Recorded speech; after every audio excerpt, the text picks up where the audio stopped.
set now. It's Latovsky on pole position. Dmitriev with a front row start as well. Zabda and Yaga behind. Let's see what happens then. First race here at Dubai Autodrome.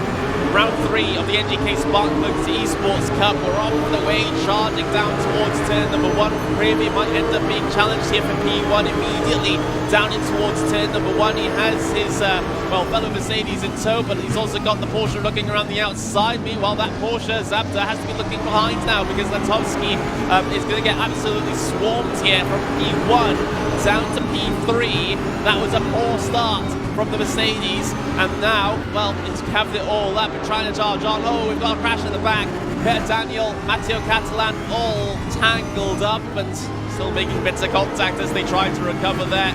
Not sure what happened back there, unfortunately. We can't get replays here on this particular broadcast. Let's try and see exactly what happened there with that one. But the front of the field is off the way cleanly as we see a little bit of signs of life in terms of the battles there for P5 as Jonas Riedel and Schubert took slightly different lines through the corner as we head our way down the back straight now. This is the long run down in towards the hairpin at turn 10. Let's see if anyone goes for any absolute sends down into here. No one inside of the top 5, but we've got Sebastian Ria, Lucas Wallering going side by side through turn 10, now flicking away through the left-hander at turn 11. The Mercedes has the advantage coming through here, but Ria's able to maintain the overlap in the Audi. There's been a bit of a problem ahead. Driver sent wide, Filipao dropping down the order, Lapanik as well, and look at the chain reaction from behind as drivers trying to swarm and capitalize on that entire situation. Everyone able to keep it pulling, it's going in the right direction though. Cyril and Sebastian Ree behind all of this as well. Going very wide there is Nico Cyril. Able to gather it up though, keep himself ahead of Sebastian Ree.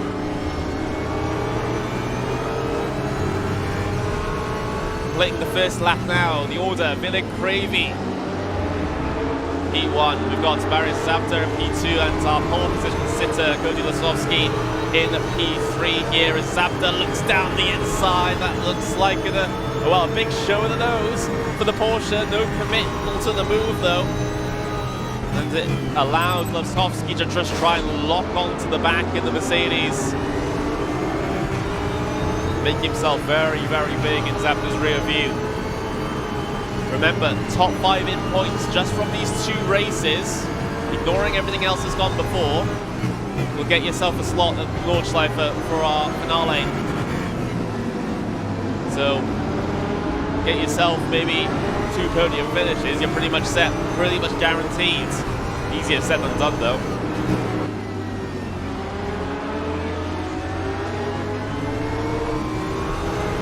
Down the back straight once again, we're right on board here with Latovsky as we see Baris Zabda and Vilek Kravy go side by side for the race lead. Zabda wanting to prove position early on, try and get that track position. Latovsky looking for a gap to potentially get involved. Kravy was a little bit loose on the inside there. Almost door-to-door contact with the Mercedes, with the Porsche on the inside there, but look at that. Zabda gets himself through to the race lead, and now Latovsky looks to strike on the Finnish driver. Angles it towards the inside there, keeps that overlap going.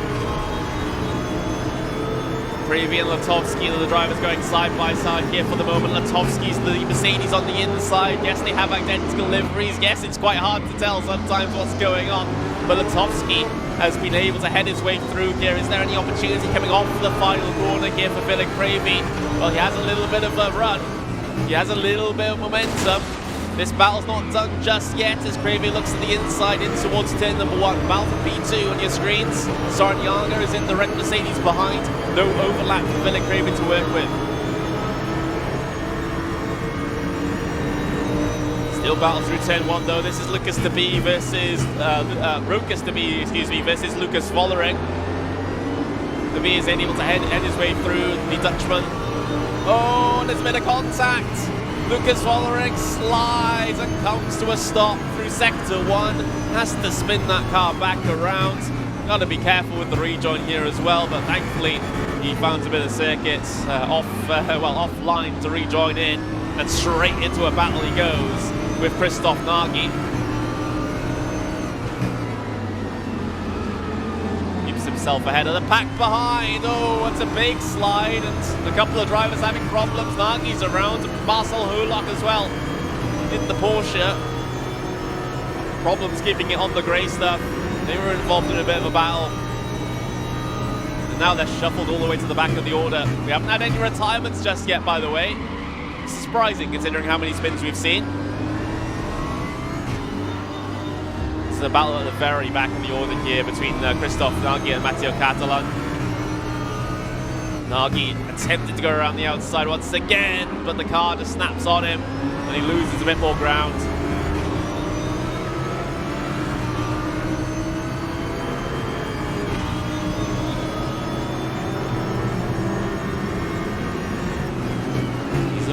Just inside of the top 10 here in this race. We've got 14 minutes left to go. 6 minutes gone already. Two Audis here, Enzo Filippo, Nico Cernal, the ones that we're watching. You can see a little bit of snaking happening already down the pit straight. Just well, it's not really that effective in terms of trying to make the slipstream. It's just a habit that drivers get into. Meanwhile, Cernal, big look. Big show of the nose into turn 1, but turn 1's not necessarily the best overtaking opportunity at this track, of course. You want to be looking more down in towards turn 10, that hairpin in the middle of the lap. Maybe an opportunity into turn 12, maybe 14 as well. But first sector, I would say, is probably the least opportunity to try and work yourself past.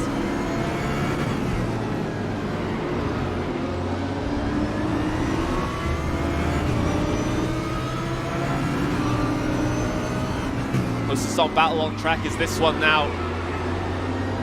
Gurgitz and in the Porsche and Mikael Lapanek in the Audi. Just a handful of tenths of a second separating them as they head their way down the back straight here. But no run for the Audi in behind to be able to try and get past. So this little battle just remains in its status quo situation here.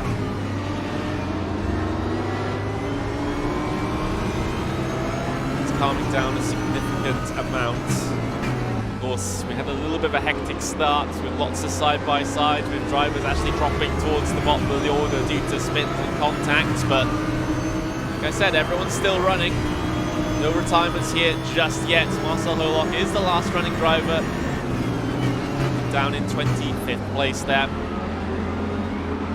Let's have a look back towards the race lead. There's Mariusz Zabda, driver from Poland, trying to break away from the driver from Macedonia. All the way to the pit wall he goes, and he'll come all the way back to get the entry in towards turn 1. Toski keeping himself in the draft here as well, so important to be able to allow yourself to have that shot, to have that chance down in towards the hairpin. Oh, what has happened to Rukas to be? One of your top 10 runners, and a whack with the wall with the rear end as well as he tries to right himself. Now he's going to fall in behind Luca Vertrick. Down into P20 now.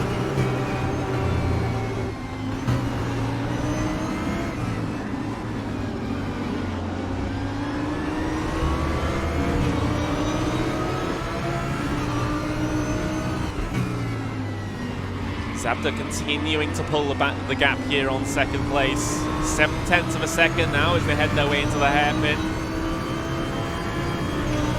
Kotowski, despite the amazing lap at the very last moment of qualifying, doesn't seem to have the race pace to hold on to Mariusz Zabda here for the moment. At least at this stage of the race. Maybe if that Mercedes is a little bit better towards the end of the race, the decision might come to him. But for now, it looks like Zabda is just that tenth and a half of a second a lap faster, even with the draft that Lotowski's getting off the rear Porsche ahead.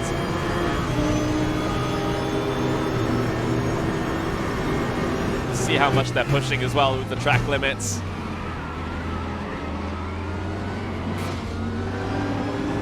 this little scrap in the back of the field.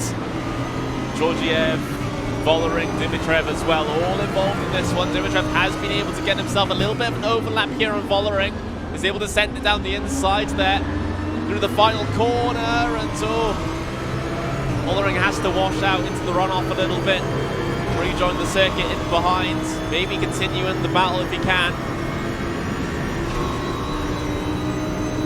No such opportunity in towards turn number 1 though. Dmitriev having to take the shallower entry though, or at least preferring to take the shallower entry.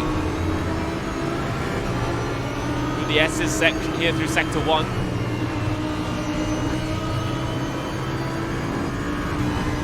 I don't think Vollering's quite done with this one. Really hounding the rear bumper of that Audi ahead. Big wide arc being taken through these corners, and there's an error. There's a mistake from Dmitriev that Vollering might be able to capitalize on. Might not be fruitful until off this corner. Might have been a tiny bit of contact between the two there. Still no overlap though for Vollering to work with. Has the slipstream though coming down the back straight, excuse me, to maybe angle for a move down the inside into the hairpin. He's brave on the brakes, that is. Not so on this particular lap.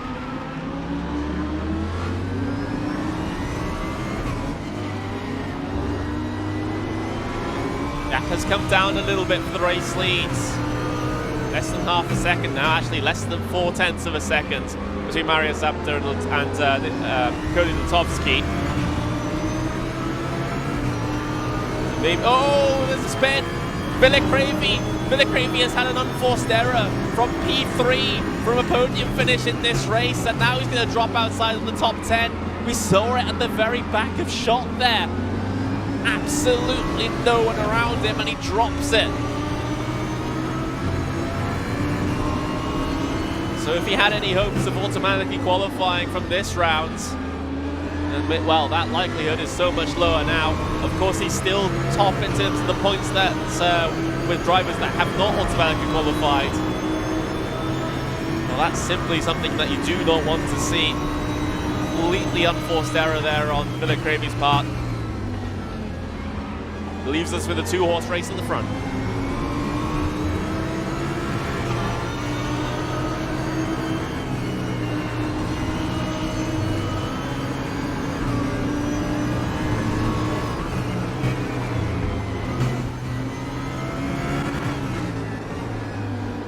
Lutovsky's putting in some really good effort here. He was very, very close coming off of turn 9 here. This might allow the opportunity down in towards the hairpin, but it seems like that Porsche has a lot of legs coming down the back straight there. Even with the draft, Lutovsky couldn't at least show the nose to go down the inside there. The closing speed wasn't really that high. We'll have to see whether this is a pattern that repeats itself. But Lutovsky has a lot of time to try and figure out how to make this one work. 6.5 minutes left to go. No pressure whatsoever from P3 in behind. That's Soren Jager, who has to be slightly more worried about Schubeck and Riedel behind him. Side by side for P10, though, this is Roland Sen versus Kilian Gidget, and well, Lapinick is going to try and follow through in the tyre tracks of the Mercedes on the of the Porsche, excuse me, on the inside. Little bit of a cutback move there from the Dutchman. Gets himself an overlap down the inside through the right here of the final corner. Sen is going to be washed out there a little bit, not going to get as much momentum down the pit straight either. Here's the view from Lapinick in behind, just 0.2 of a second. But it's absolutely level between Sen and Gidget ahead. But late on the brakes goes Gidget. Does he get compromised coming off the corner here though? No. Great defense there from Roland Sen.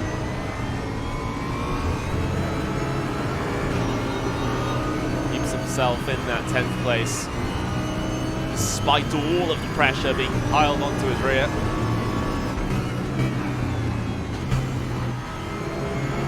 Check back in terms of the race lead as well, because that has not separated out whatsoever. And look at this. I think Lutovsky is as close as ever. Might be able to make this move happen down into the hairpin. Zapta feels the need to go defensive. Latovsky around the outside with a big commitment, looking for a cut back off the corner, I think. Does he pick up the momentum through the exit? Not quite. Little bit of a snap through the just after the apex there. You can see Latovsky really trying to push that car, really desperate for this race win. They're both, well, 3.5, 4 seconds ahead of Soren Jager, so a lot of space, a lot of room to have this battle without any third parties getting themselves involved.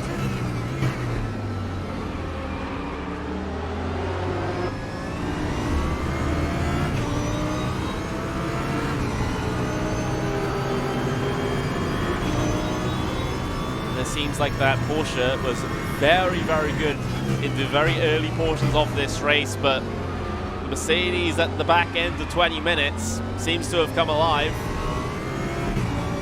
Latovsky's trying to drive it to the top step of the podium. Just shy of half a second between the two as they head their way across the line here. Of course, we have to keep track on what's going on behind as well, because there are other battles that have not quite concluded here just yet.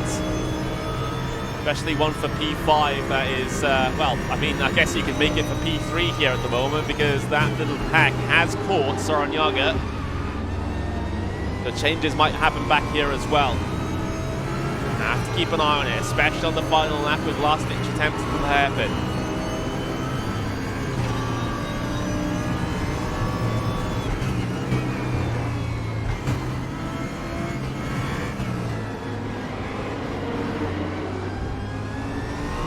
Go. One more attempt perhaps from Latovsky. He's faster where it matters, it seems. Coming onto this back straight, another little look around the outside, and he switches it to the inside. He sends it down and in. A surprise move from the Macedonian, but the pole has it defended. He has it covered, and another little slide there from Latovsky is not going to help the tyres if he wants to take this race win at the very end there. Latovsky tried something different compared to last lap, but it still has not worked. Meanwhile, Dmitriev is trying to battle his way through the field. Oh, Lapanik. Lapanik has, well, had a problem, either with just himself or the driver there. Fortunately, we can't do replays. And he's fallen back through the order, down into P19 now. The Audi driver. Not a lot of time left on the clock here. They're doing 1 minute 57s in terms of lap times at the very front of the field. So this will be 2 to go. Latovsky as close as ever. But Zabda's main concern, of course, is the run down into the braking zone of the hairpin. He's defended the move twice. Needs to defend it twice more. Lapanik has, Latovsky's not really been all that close through the rest of the lap. Just towards the end of the back straight is where he has an opportunity.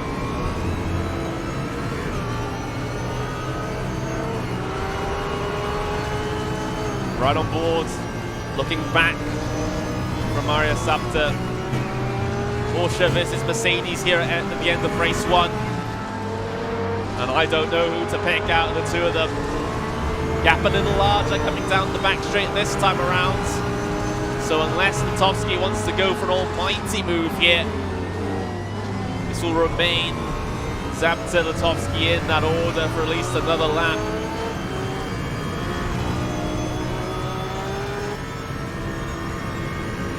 Gotta be careful though, because Zabda's also pushing at this stage to try and maintain the gap, but Latovsky still has more opportunities on the horizon to be able to grab a race win here in the NGK Spark Plugs eSports Cup and give himself a very good chance of automatically qualifying into the finale. Both of them are 5 seconds over Soren Jager, so no worries from behind. It's just a straight out duel between these two to the very end of the race now. 30 seconds left on the clock. Winding their way through the final corner. Start of the final lap then. Zabda versus Latovsky, Porsche versus Mercedes, Poland versus Macedonia. No opportunity down in towards turn number 1 for Lutovsky. He's been very, very good though in the couple of corners preceding the long back straight. So the very latter end of Sector 1, start of Sector 2, that's where Lutovsky has been gaining a whole bunch of time to try and set up the move down in towards the hairpin. He's had 2 attempts already, both of them defended quite admirably by Zapta. Those situations going on behind here, remember as well. Garise being challenged by Filipao from P6 out there. And there we go, Filipao has sent it down the inside and slots himself ahead. Great pass there from Enzo Filipao. He's not going to be quite done with it though. He has to go straight from offense to defense because the Porsche has a run on him now down the back straight. But is there an overlap? I don't think there is. Garise will make one try down the inside, or at least attempt to, but is unsuccessful. Meanwhile, the battle at the front of the field, well, it's kind of fizzled out towards the back end of this race now. Lutovsky, despite all of his efforts, seemingly unable to do anything about the Porsche, anything about Marius Zapta, and now the gap is over a second as Lutovsky knows his fate. Marius Zapta now just has to keep it on the grey stuff through the final sector, and he can call himself a race winner in the NGK Sparkplugs eSports Cup. A brilliant defense at the very end. The driver from Poland, it's Marius Zapta that heads his way across the line to take the race win here in race 1. Race meeting number 3 of the NGK Sparkplugs eSports Cup. Marius Zapta scores maximum here for the first race. Close run of things behind as well. Lutovsky in second place. It was Schubeck actually at the very last moment that took P3. Something happened to Soren Jager. Slots himself down into P4. Everyone else heading their way across the line now. After a well-run race from a lot of them. And there they are, all lined up already. Top 10 reverse grid means that Gijit's on pole position with Sebastian Reed on the front row as well. For the second time this evening, we're off and away racing in the NGK Sparkplugs eSports Cup at Dubai Autodrome. Looks like a good start from pole position for Gillian Gijit. He leads on the way down in towards turn number 1. Sebastian Reed on the defense immediately. Nico Cernel having to challenge P2 here, down through turn number 1. Looks like Cernel's got it. P2 as there's a spin behind. Oh, there's a huge moment behind. Multiple drivers off. It was Filipao from the top 3 spinning off first, but something happened back there to send a very large amount of drivers around. Billy Cravey had a problem. It was Lutovsky as well. Lutovsky, top runner, one of the top runners from race 1. P2 finish. Unfortunately now, he's P23 after problems towards that portion of the field. Peter Daniels down there as well. Lucas Vollering also involved as well. So huge drama coming through the first sector of the first lap here in race 2. Now they're heading down into the hairpin for the first time. There's a look, there's a defense. Soren Jager, Jonas Riedel, Mercedes versus Porsche through that slow section. It's triggered the battle behind as well because Marius Zapta is looking to try to improve positions over Linus Garise. Zapta down the inside of the second hairpin and gets the position done. So Marius Zapta, he won race 1, started P10, now he's up to P6 already, and we haven't even gotten the first lap over and done with yet. Fantastic start from Marius Zapta. Battling going on ahead of him though, because it's Soren Jager and Jonas Riedel going wheel to wheel here. Riedel around the outside, at least attempting to through the penultimate corner. He's going to get bullied out of line here. Has to go around and through the brake marker boards as we get 3 wide through the final corner as your race 1 winner, Marius Zapta, looks to try and get 2 for the price of 1 through the final corner, but it's not going to happen just yet, I don't think. There's still a chance down in towards turn number 1. There's still an overlap between Jager as well, but here comes Zapta down the middle of the two of them. Fantastic racing from the pole, and he gets them through sector 1. That's fantastic stuff from Zabda, and there's contact behind. Yaga spins around and gets shuffled towards the bottom end of the top 10, now outside of the top 10. Straight into a battle with Sen, who takes the shortcut through the corner. He's going to get a bit of a slowdown as a result of that one. Matteo Catalan looking to try and capitalize as well. But what a move. What commitment for Marius Zabda. It took, what, a lap and a quarter to gain a handful of positions there. To gain 6 positions up into P4. That is an awesome first lap from Zabda. And I wouldn't count him out for the double race win at this rate. Meanwhile, Georgiev completely butchering the hairpin there. Dmitriev is able to capitalize on that one quite handily indeed. Loose cars behind. That was Filippo Zena. A flash of the lights from Lapanik as well. Heading his way through, and now it's Soren Jager down the inside of Zena. Zena's able to defend that one though. What a hectic first couple of laps here. There are the race leaders. I'm sorry, I'm probably butchering the pronunciation of that name. So sorry to everyone from the Netherlands for the way that I'm pronouncing the leader's name here for the moment. But out of the final corner he comes, 0.6 of a second back to Cerno. So it's a Porsche that leads. Well, it's a Porsche that won the previous race. He's down by the Audi of Nico Cerno. Sneaking our way through the first sector. Still lots of close moments on the way through the middle of the pack.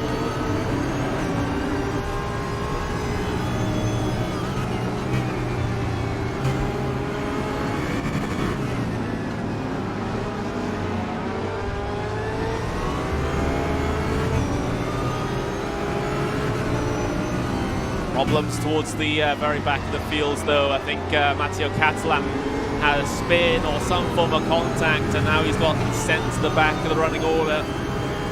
Lucas Vollering took the tow back to pit lane. He will be taking no further part in this race.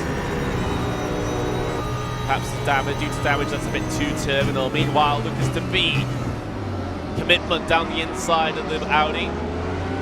The Audi might lose 2 positions here because Lapanik is looking to try and follow through in the tyre tracks. Powering around the outside and gets the positions up. 2 positions lost in the space of 2 corners for Georgiev there. Of course, one of the beneficiaries of the reverse grid here today. Oh no! Oh, Zena just completely drops it on the exit of the corner there.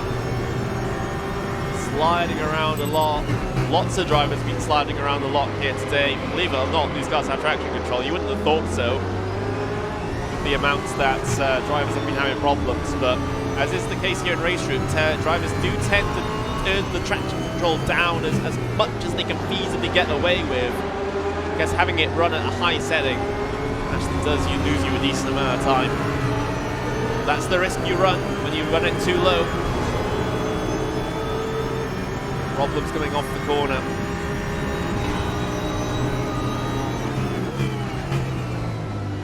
It's the battle for P3. Marius Zabda. Who else but Marius Zabda here?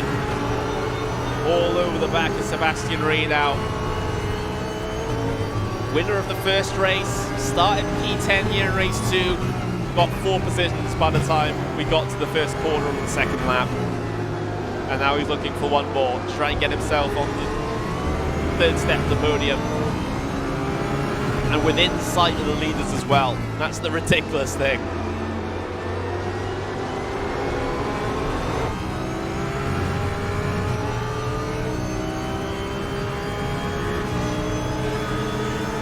It's right on board with Marius Zabda. You can see that Sebastian Ree feels the need to go defensive immediately. He knows how quick, how menacing that Marius Zabda is, and side by side here, coming through turn 11. By the time turn 12 arrives, Zabda has the position. A stellar drive. Absolutely stellar drive so far from Zabda. And now he has to set his sights ahead of the two cars further down the road. Dylan Gidget and Nico Cernal. Been very, very passive with each other so far, as there's a lot of commitment at the middle of the corner there from Cernal. Almost running into the back of the car ahead. Gets away with it though.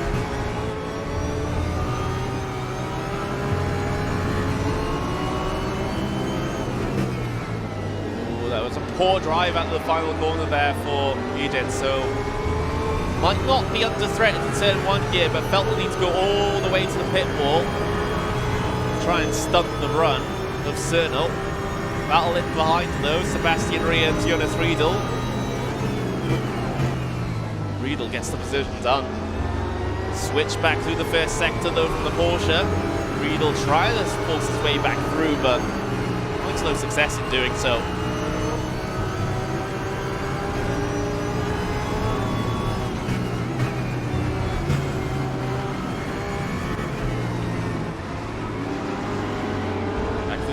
You have Latovsky on the recovery drive, Latovsky down the inside here of Holok. And you would think that Latovsky's going to win this battle, but Holok's going to fight it anyway, as he is entitled to do. No matter if it's one of the top runners or someone of your level, fight with them.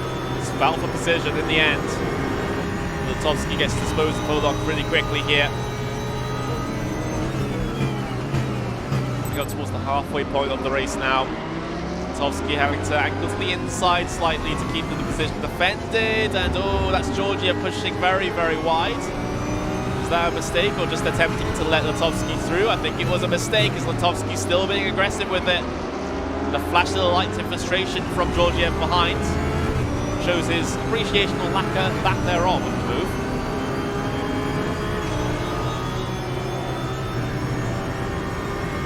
LP4 developing as well, continuing to develop, because Sebastian Rea and Jonas Riedel has not really left each other alone in these last couple of laps.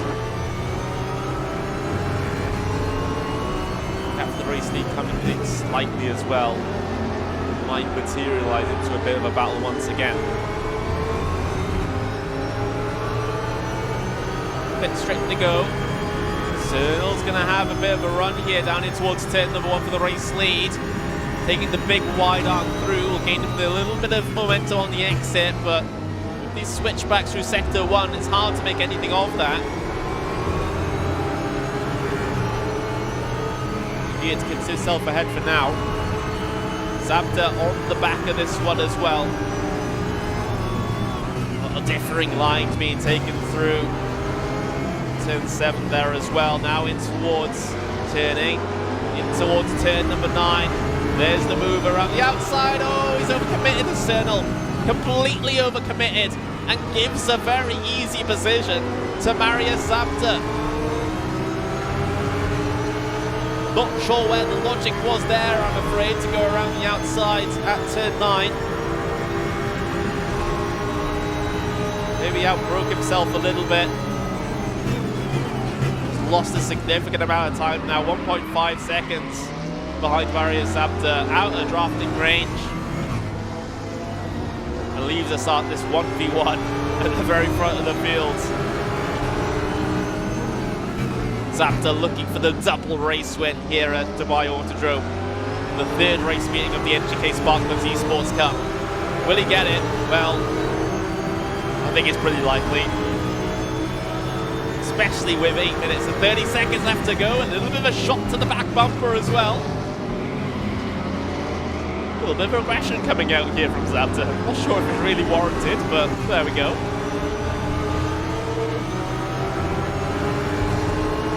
Just a handful of tenths of a second between them now. Two Porsches leading the way. A little bit of armada behind. Skarise and Yaroslav Dmitriev are very, very close indeed here coming down the pit straight. And a look to the inside from the Audi, just a look, nothing more. Little overcommitment there for the exit of the corner for Greece. Will lose him a little bit of time and lose him a little bit of momentum through that first sector.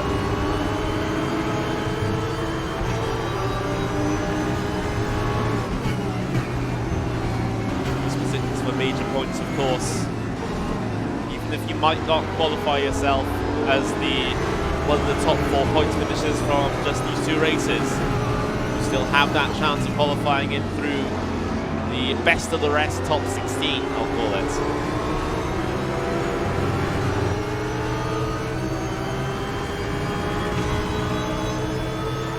Race lead still stands at about 0.3 of a second between Edith and Zabda. A little bit closer in this particular battle behind, though. Oh, someone's had a problem. Trying to pick up which the car is. Oh, it's Zabda. Zabda's had a problem. Oh no, what was that? In towards the hairpin. For someone that's been so flawless for the entirety of the first race and majority of this one, Zabda has found himself in a bit of trouble and is now being chased down by the likes of Apanik and Rukas to be. It allows Gietz to gain a 1.5 second advantage in terms of race lead. This is where I would really love to do a replay, but unfortunately I can't, to try and find out what happened.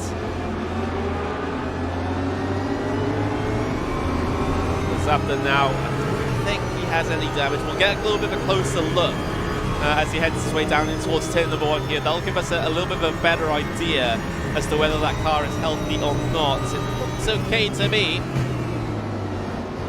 Maybe just some overheated tyres going on, which would be a bit of a struggle here, especially being under pressure from behind.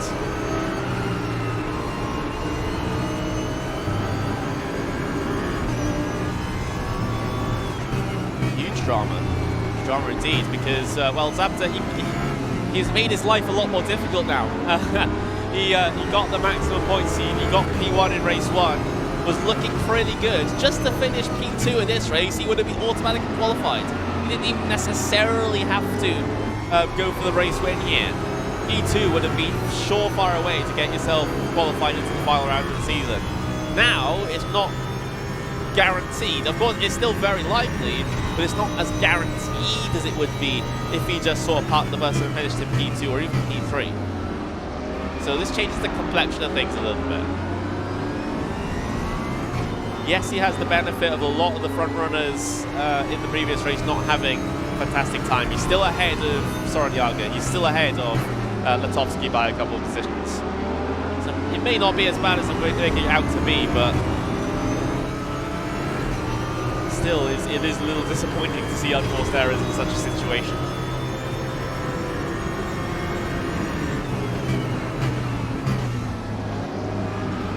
Still 4.5 minutes left to go in this race, though. Seems like things for Marius to have stabilised out a bit. Just a bit of a scare and a couple of lost positions. 1 second between Geertz and Cernel. And still has an opportunity to close in by the time this race is done.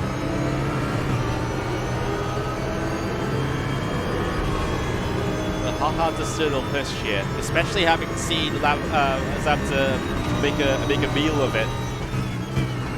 Fall back through the order due to a problem incident. I assume it was just a solo car incident because I don't think Geertz and Zabda were incredibly close together at that point. Seen so many cars have solo incidents here. Very similar to actually what we saw at Aragon.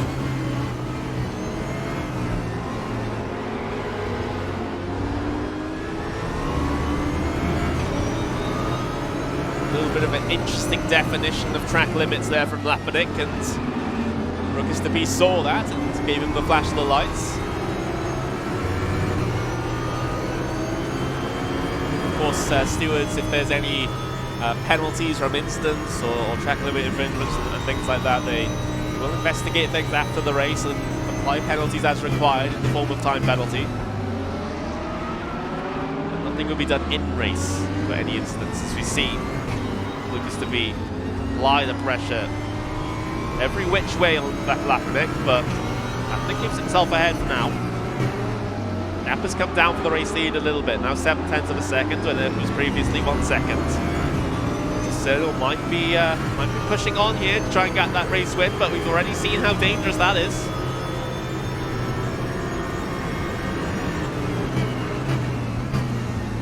Oh, door opens slightly there for Bjarga, and he manages to get his nose in. Focus to be absolutely level here with Bjarga through the penultimate corner. Now coming up to the final corner, still nothing to separate them. A little bit of trailing paint on the entry. Good line from Dmitriev though, and good exit as well. Might not fully cover him off in turn number 1, but certainly goes a long way in terms of helping. Bjarga still has the overlap here down the pit straight. Try and get this pass done over the fellow Mercedes. A couple of cars behind, hungry for positions as well. He has defended that rather well though around the outside at turn 1. Holds on to that ninth place. Latovsky behind on a recovery drive as well is perhaps the primary concern at this point. We know how much faster he is in clear air, well, especially in clear air compared to these guys. Look at him all over the back of Bjarga. Still no way through for him though. Committing around the outside. Still no overlap for him to work with. Battle coming down for the race lead as well. There's contact for the race lead. Cyril sent it down and in. It was a defensive attempt from Giet, but Giet's punted from the race lead. We didn't see the full sequence of how that happened. We saw the back end of the incident. But Cyril with the absolute send from a couple of car lengths back.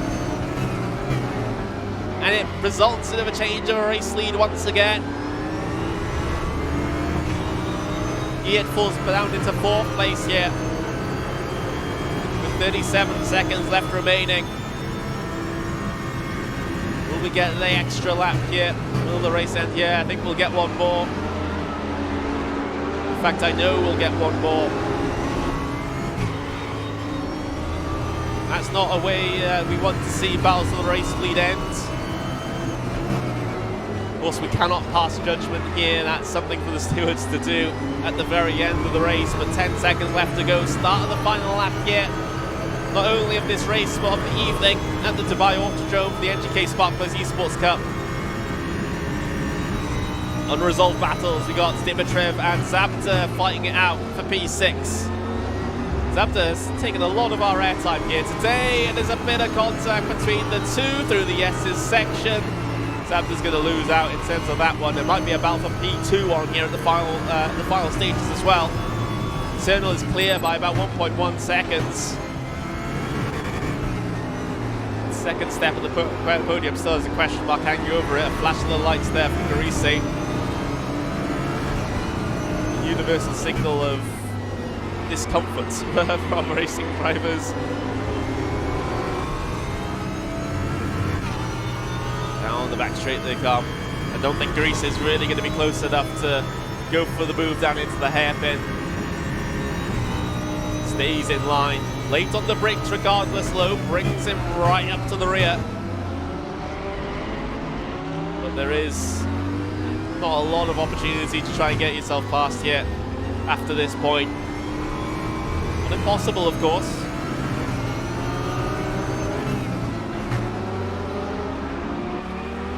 Turn 12 to the slight left-hand kick at turn 13 before you hit the brakes into 14, which will be the last real opportunity, but even then it's really tough to get anything done through there. So after late race drama, it's Nico Cyril, German driver of the Audi, that heads his way through the penultimate corner, through the final corner, and up across the line is Nico Cyril that wins race 2 here at the Dubai Autodrome in the NGK Sparklers eSports Cup. Meeting number 3 is Jonas Riedel with a podium finish. Linus Garise in P3 as well. Yates, well, early race leader, comes home in P4 after that incident with Nico Cyril. Sebastian Ree, P5. Dmitriev in P6 with Zabda, ends up finishing P7 here today with Lapinik in P8. Latovsky and Debee 9th and 10th respectively.